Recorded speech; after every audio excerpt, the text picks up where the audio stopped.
Hello. We'll now discuss some selected questions from the first chapter in Plus 2 Physics, that is electric charges and fields. We'll begin with the first part of the chapter, which deals with Coulomb's law, electric fields, electric dipoles, electric field lines, etc. The first question here says, two identical charged spheres suspended from a common point by two massless strings of length L are initially a distance d apart because of their mutual repulsion, and d is very small compared with L. The charge begins to leak from both the spheres at a constant rate. As a result, the charges approach each other with a velocity v. Then v as the function of distance x between them is. Now, we should find the relation between the velocity of these approaching spheres with the separation between them, or the distance between them. Now, we look at a figure here which represents the data given in the question, and we have two spheres and the charges on them would be q each, and you have this length of the string that is suspending them as L. And the separation between them at any given instant of time, we'll call it x. Initially, that separation is d, but since that separation is changing, we'll call it x at any given point of time. Now, half of that will be x by 2 here and another x by 2 here, because the vertical line here bisects the separation between the two charged spheres. Now, the angle here, this angle here, I'll call it theta. And since d is very small compared with L, as mentioned in the question, x by 2 will also be very small compared with L. In that case, theta will be a very small angle. So if theta is small, very small, if theta is very small, I can say that tan theta is approximately equal to sine theta. And from this figure, sine theta will be the opposite side divided by the hypotenuse, and that will be x by 2 divided by L, which is x by 2L. So in this problem, we can use the small angle approximation, and I can say that tan theta will be equal to x by 2L. That is something to note. Now, let's look at the forces acting on this sphere here. We'll take the first sphere, the one on the left. It would definitely experience a vertically downward gravitational force. I'll call it Fg, and that is equal to mg, where m is the mass and g is the acceleration due to gravity at that given region. And another force acting on the sphere would be the repulsive electrostatic force from the other like charged sphere, and that electrostatic force would repel and push the first sphere to further left. So this here will be the direction of the electrostatic force. I'll call it Fe, and the value of Fe, electrostatic force, will be given by K, Q1, Q2 by R square. Q1 and Q2 in this case will be equal to Q, so we have KQ square divided by the separation square here will be X square. Now, the tension acting in the string that will push, or that will pull actually, that will pull, tension can only pull. Tension will pull the sphere along the string, and that will be T. That force will be T. Now, if I draw a vertical line here, if this angle is theta, this angle will be theta as well.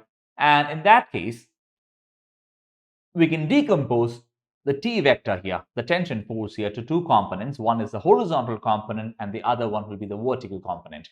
And that will be these two components. And this vertical component in this case will be T cos theta. Please be very careful. It is T cos theta because angle theta is marked towards the vertical line. And that is why the vertical component in this case is T cos theta. And the horizontal component will be T sin theta.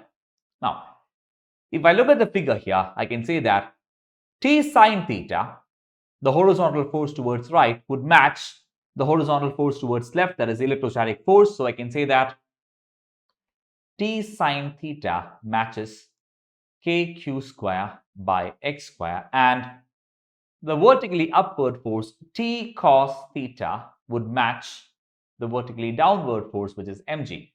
If I divide these equations, t would get cancelled off, and then I have sine theta by cos theta. That is equal to tan theta. That will be given by k q square by x square by mg. That will be k q square divided by x square mg. Now, tan theta in this problem can be expressed as x by 2l. So we have x by 2l is equal to kq square divided by x square mg. Now, I'll rearrange this expression here, and I can say that q square will be equal to x cube mg divided by 2kl. Now, there are two things that we'll introduce to this expression. We'll introduce two important points given in the question. The first point is that dq by dt, the rate at which charge is draining out of the sphere, is a constant, and we should introduce velocity, that is dx by dt, into this equation. To do that, we would express this equation as q is equal to mg by 2kl into x cube raised to 1 by 2.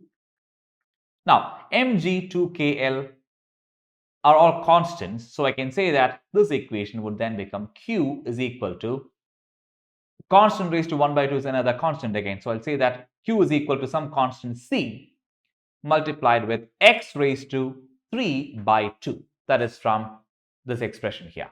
Now, if I take derivative on both the sides, I'll have dq by dt, derivative with respect to time, will be equal to the constant goes out, and then I have d by dt of x raised to 3 by 2, and that will be 3 by 2 x raised to 3 by 2 minus 1, that is 1 by 2 into dx by dt.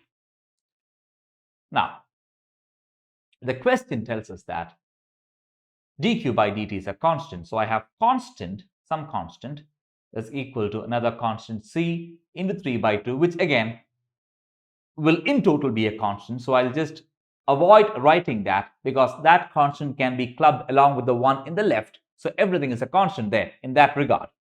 So I won't write c into 3 by 2 here because it is not required. We already have a constant here on the left hand side. Now that will be x raised to 1 by 2 into dx by dt is v, velocity, the time rate of change of displacement. Now, if this is true, if x raised to 1 by 2 into v is a constant, I can say that v is proportional to 1 by x raised to 1 by 2, or v is proportional to x raised to minus 1 by 2.